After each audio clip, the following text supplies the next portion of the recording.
Hello, my name is Butheris. I am super excited to be leading our alto saxophones through our KBA Summer Honor Band mid-level music today.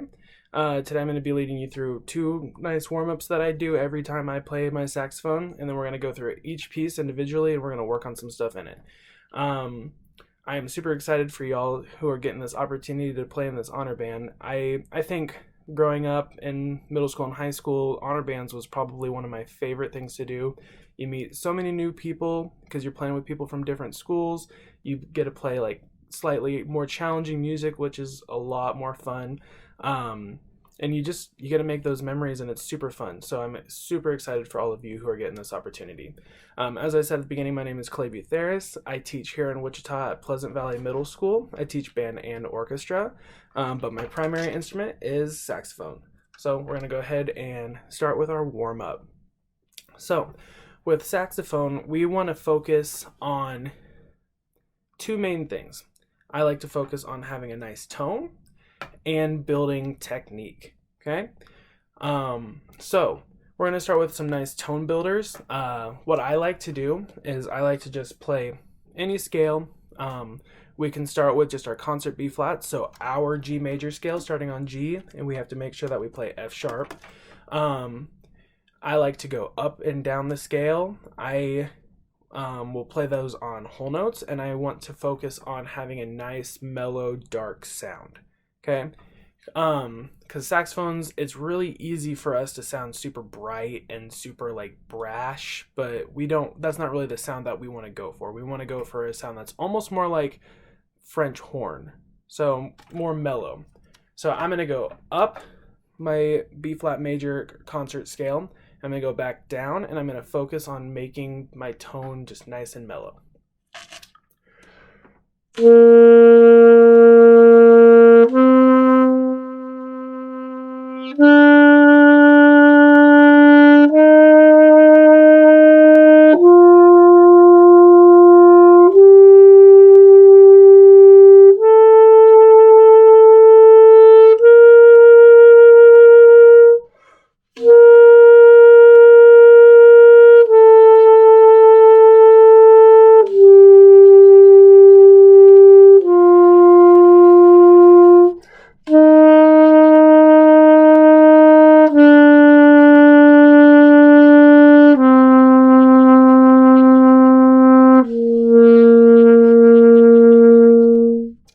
So to focus on getting a more mellow tone, what I like to do is I just make sure that I'm using a nice warm airstream through my instrument, and it is a consistent airstream. I don't blow any faster or any slower on any specific notes. I make sure that I have a nice open jaw. I imagine that I have golf balls. I don't know if your band teachers ever said that. Golf balls are like a jawbreaker in between my molars. Make sure it's nice and open, and then I make sure that my embouchure isn't too tight and isn't too loose. It's kind of right in the middle there. Okay, so when you are doing this, I also recommend that you do this on your D major scale and your C major scale, because we actually play in those two keys in these four songs. So it is important that we get those under our fingers. So our D major scale, we have to play F sharp and C sharp. We start on D, go to E, F sharp, G, A, B, C sharp, D. And then for C major, everything is natural. So we just go C, D, E, F, G, A, B, C. Now I really like these two scales because we can actually go 2 octaves pretty easily on our instrument with these. We start on our low C, which is everything down except for octave key. And we go all the way down to this bottom pinky key. And you can go all the way up to our high C, which is just C with the octave key. You can go all the way up, making sure every note is natural. The reason that I like these 2 octave scales is for our second thing that we like to work on, technique. So with technique, we want to focus on playing these scales a bit faster. So the goal shouldn't be to play the scales faster. It should be to play them faster while playing it evenly. So instead of playing these scales on whole notes, we're going to be thinking more eighth notes. And one eighth note shouldn't be longer or shorter than the other. So we should really strive to keep those eighth notes as even as possible all the way up the scale. So I'm going to play a 2 octave C major scale up and down. I'm going to repeat the top note. Okay? So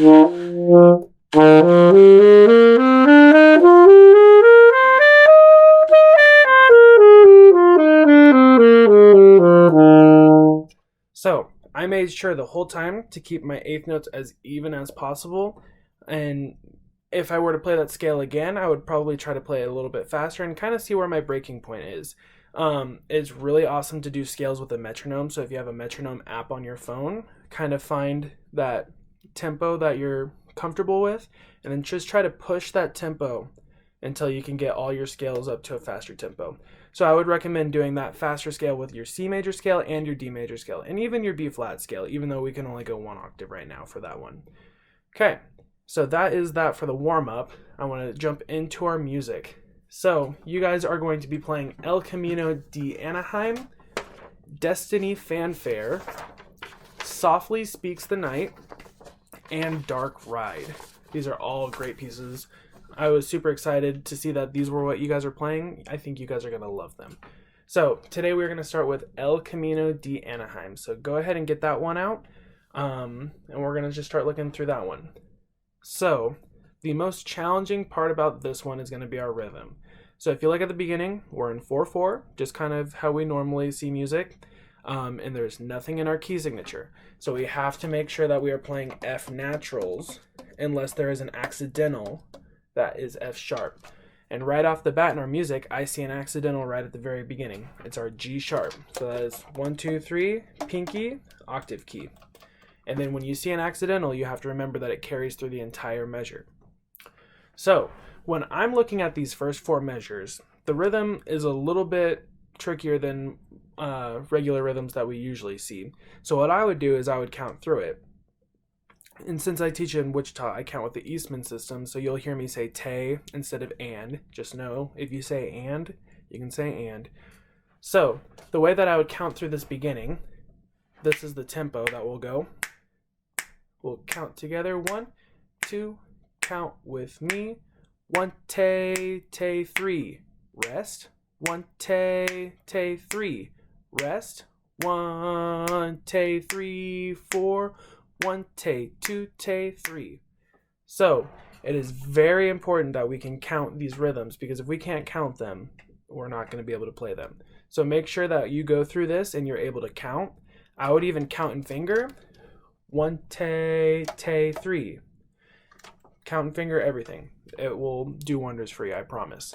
So then, after you get done counting and fingering, you can put that into your instrument. You still need to be thinking the counts in your head, because that's going to help, I promise. So play that with the counts in your head, and it should sound like this.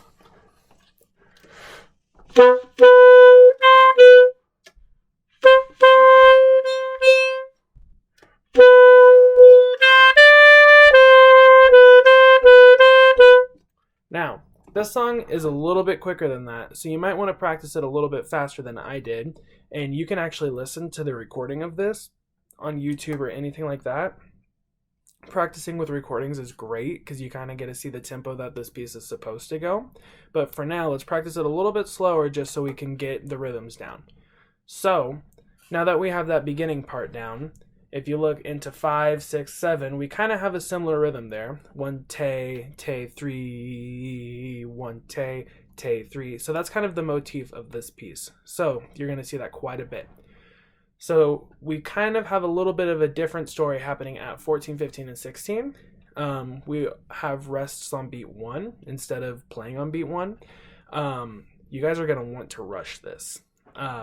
So you have to make sure that you give that first beat a whole beat of rest, and it's going to feel like forever, but you really have to make sure you are counting in your head, tapping that toe, whatever you need to do. Don't let that rush.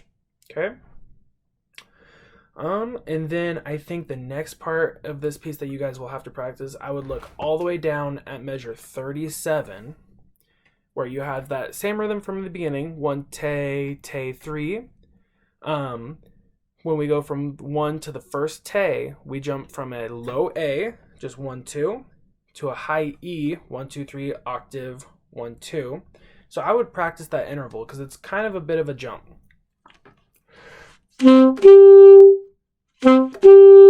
So So I would go back and forth between those two notes and just practice that. And then you can put that whole measure together. Like that. Okay? So the last weird little rhythm that we have is the very last measure. Now, sometimes you see these eighth notes with an eighth rest after it, and you're like, oh gosh, what is this rhythm? This is crazy. But I think it's important to remember that we just have an eighth note on beat 1, an eighth note on beat 2, and an eighth note on beat 3. So that just means that we have to play all of these short. So it's literally just going to be 1, 2, 3, and just play them short. Okay. Now, one more thing to think about with this song is we have a lot of articulation markings in. So if you go back to the very first measure, we have a staccato into an accent, and then another staccato, and then a house top. So we make sure that we play our staccato short. Our accented ones are just going to be a rush of air, so more of an accent on that. And then the house top or marcato, that kind of looks like a little house top, that's going to be kind of a combination of the two. It's going to be forceful but short at the same time. Okay? So I think that is all we need to look at for this one. Let's go ahead and move on to Destiny Fanfare. So this is a really cool piece. I really like the beginning of this one because the flutes and the saxes kind of have opposing rhythms. If you look, we have 1 te 2 3 te 4, 1 te 2 3 te 4.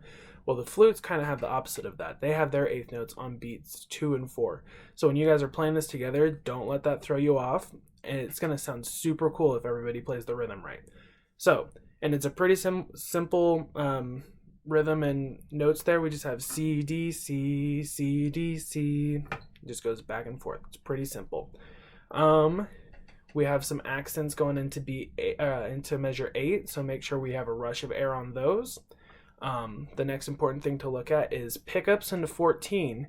Saxes actually have melody here, so you guys are super important. So make sure that you guys don't blast this. You play it with a nice mellow tone, but make sure it's heard because you guys are important here. So the melody sounds a little bit like this. I'll play from pickups to 14 to, I'll do 221.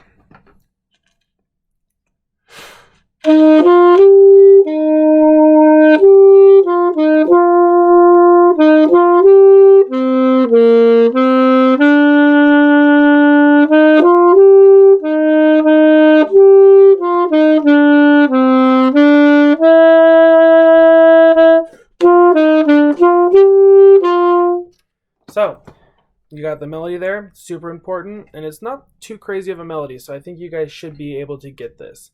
One thing I forgot to mention, we look at the beginning of the piece, we have nothing in the key signature, so make sure we're still playing those F naturals unless we have a F sharp as an accidental. Okay, so the next thing that we should look at is measure 47. We have a little bit of a different rhythm here.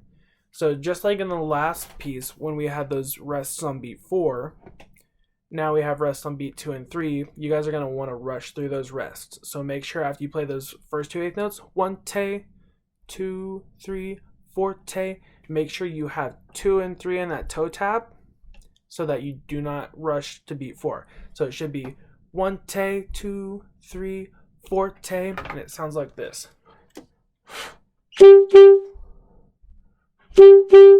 Okay, and it's accented and staccato, so make sure you have a rush of air and that it's short.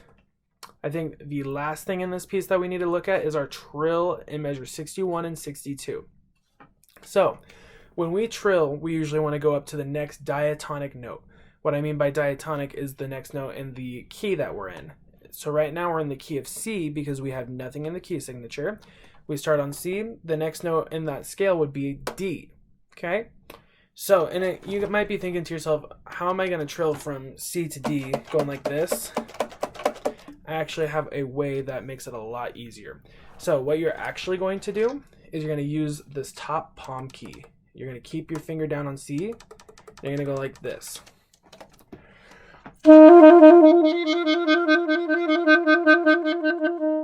So, we only do that with trills. I call this a little trill key.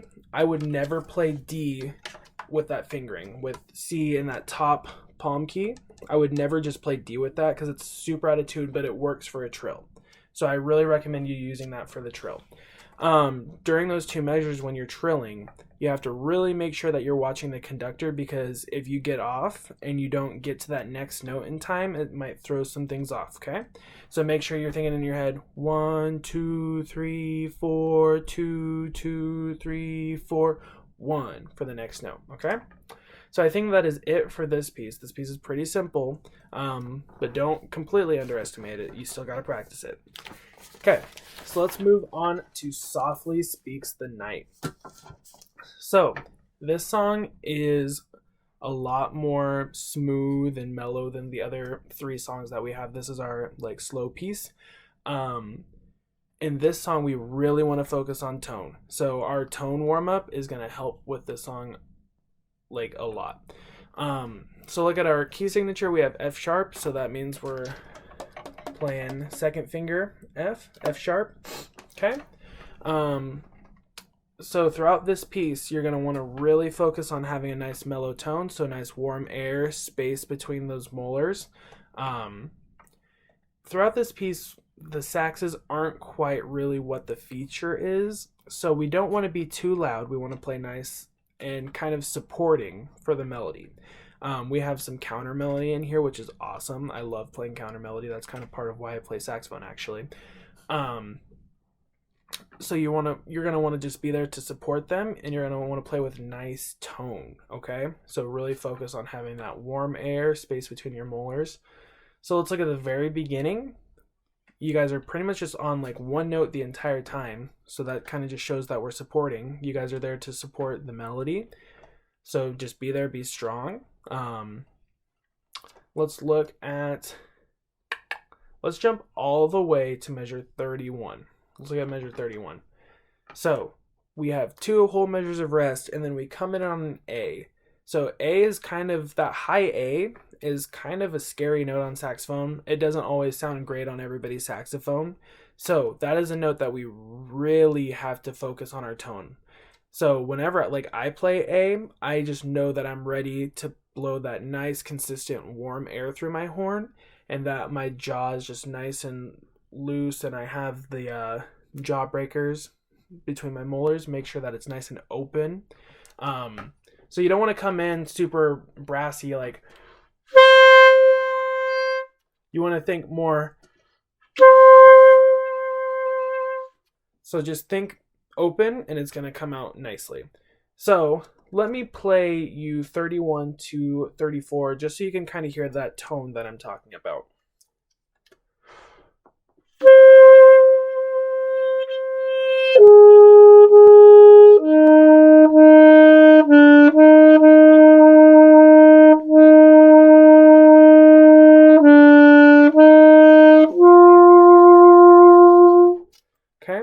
So everything was pretty smooth. Even though some things aren't slurred, we don't want to give that a hard tongue. So like in measure 32, those 2 eighth notes on beat 4, I didn't really tongue those that hard. I still tongued them and made sure that they were articulated, but they were still smooth.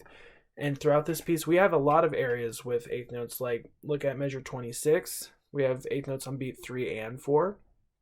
We want to play those smoothly. So don't look at those eighth notes as like, oh, I'm going to play this fast and it's going to be like crazy. No, play them nice and smooth. So just like in measure 35 and 36.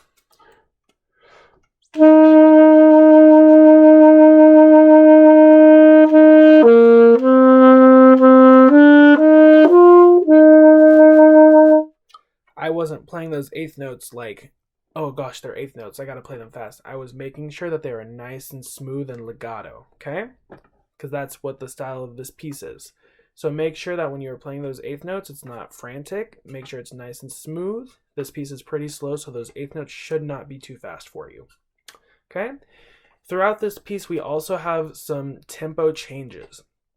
So we see a retardando in measure 33 going into 34. We see another one in 47. 35 and 48, we have odd tempos, which means we go back to the original tempo. So you really have to make sure that you are counting in your head and you're following the conductor, because the conductor is going to lead you right through that, okay? So make sure you're watching and make sure you're kind of feeling those pulls and pushes there in the tempo, okay? So I think that is all we really need to talk about for this one. Just make sure it's smooth, make sure it's a nice tone, and kind of blend in with the rest of the band there on that one. Okay, so now we're going to look at Dark Ride, which is the one that I'm most excited for you guys to play. This one is super cool. I love this one. So we look right at the beginning. We have 2 sharps in our key signature. That's F sharp and C sharp. So earlier when I was talking about our warm-up, we were doing that D major scale. So starting on D, our low D, you have to play F sharp and C sharp. So D, E, F sharp, G, A, B, C sharp, D. So that scale is actually really going to help with this beginning part of this song. So the very first thing we have is in measure 7, and it's our trill from C sharp to D. And you can actually do the same thing for this trill, except we're just playing C sharp, so nothing down, and then we're trilling with this top key. Okay? And it's piano, so we have to make sure that it's quiet.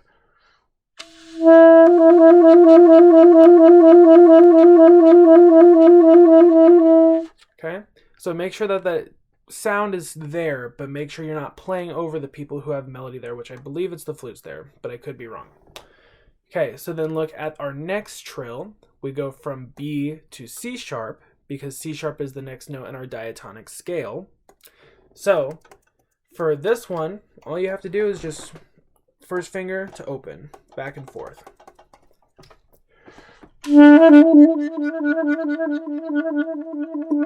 And we're still piano there, so make sure that it's soft. And then above measure 10, we have a ritardando. So you're really going to have to watch the conductor here, because when we get into 11, we jump all the way to 160 beats per minute, which is almost 100 beats faster than we were going. So it's going to be a really big tempo change.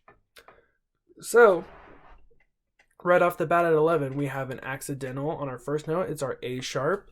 So that's going to be the same as our B flat. 1, 2. And then bottom side key. We're going to play that with our knuckle.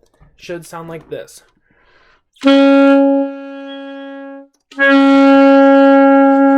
Okay? So it's important that we are playing that all the way through, because every single A that I see in that first line is A sharp. So that part's going to sound like this.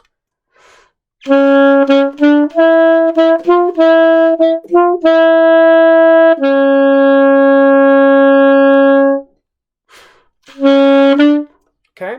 And make sure you're playing C sharp all the way through this, because that is what's in our key signature. Okay? So let's look at measure 17 and 18. Again, we have some trills here. Our first note is that high F sharp, and we're going to trill up to G. So all you have to do is just go up and down with this finger, and it should sound like this.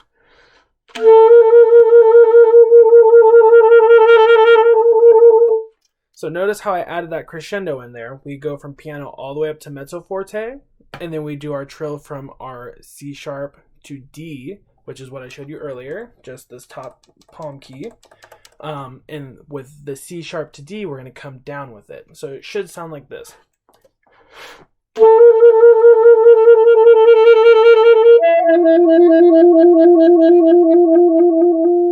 Okay, so then when we get into 19, we see that we have repeats with the first and second ending, and above measure 19, we have second time only.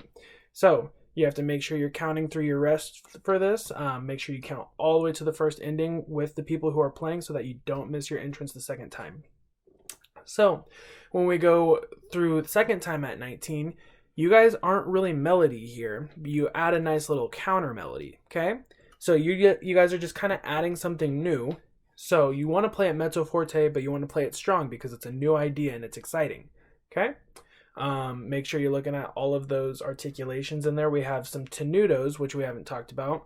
Tenutos are the ones that are just kind of that flat line above our notes. That just means we're going to play the notes for a full value, and we're going to play them nice and like with the softer articulation. I think more da than ta or tu. So I just think da, and then when we play our staccato notes, I'm just thinking tu, tu, tu, tu, tu with short bursts of air. Okay? So the next thing that I want to talk about is in measure 34, we have that forte piano on that whole note, and that note is accented. So we're going to make sure that we hit that note hard, come down, and then crescendo into our trill in measure 35. So I'm going to start at 33.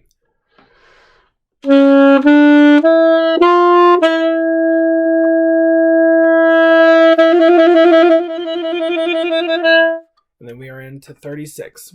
So that's pretty simple. Just make sure you're practicing that. Make sure you're controlling your air on those crescendos. Make sure you don't blast, and make sure your sound doesn't spread. So make sure your tone is still nice. The way we do that is we just keep that space between our molars and we blow a consistent airstream, okay? All right, so now let's look at the section from 44 kind of to 52. We just have a lot of eighth notes that are on the same note, and we have an accelerando in measure 48, and then the word crescendo below it.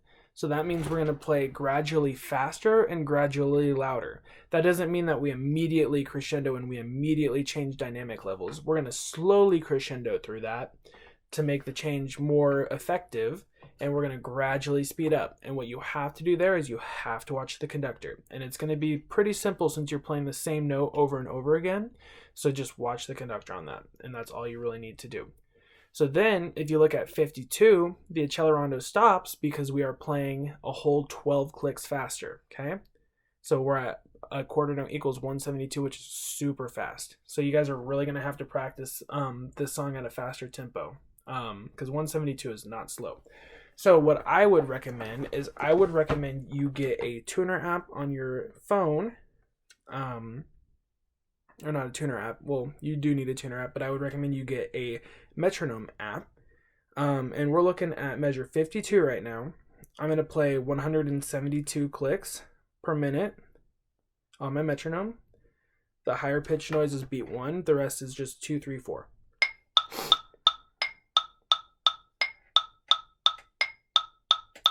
Now, I don't know if you guys are actually going to go that fast when you play this, but it might be fun to try to play it that fast just to see if you can.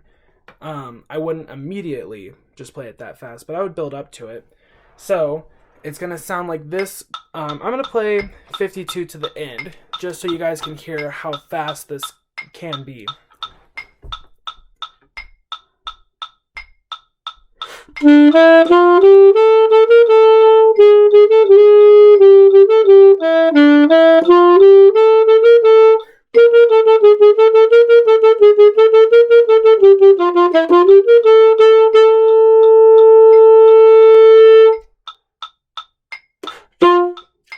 Okay? So you have to really make sure you're counting, and you have to make sure that you know all your fingerings. So throughout playing that, I kind of noticed that we have some strange notes that we don't usually see. At 54, we have E sharp. That's going to just be the same as our F natural. So top key. 1, 2, 3, octave, top key. 1. Okay? So that's our E sharp. We have E naturals, F sharp, C sharps in there. So you have to make sure that you have practiced that and make sure that you know those fingerings. Okay? If you look at 51, we have that high A sharp. That's going to be the same as our high B flat. 1, 2, octave, and then that bottom side key. That's going to sound like this.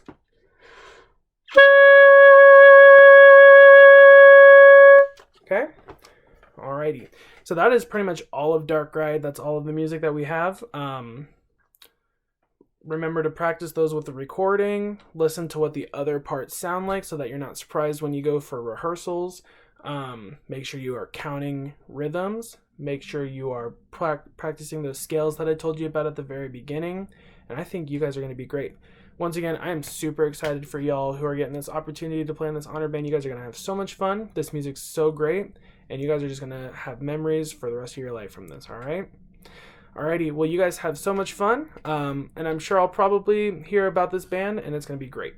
Alrighty.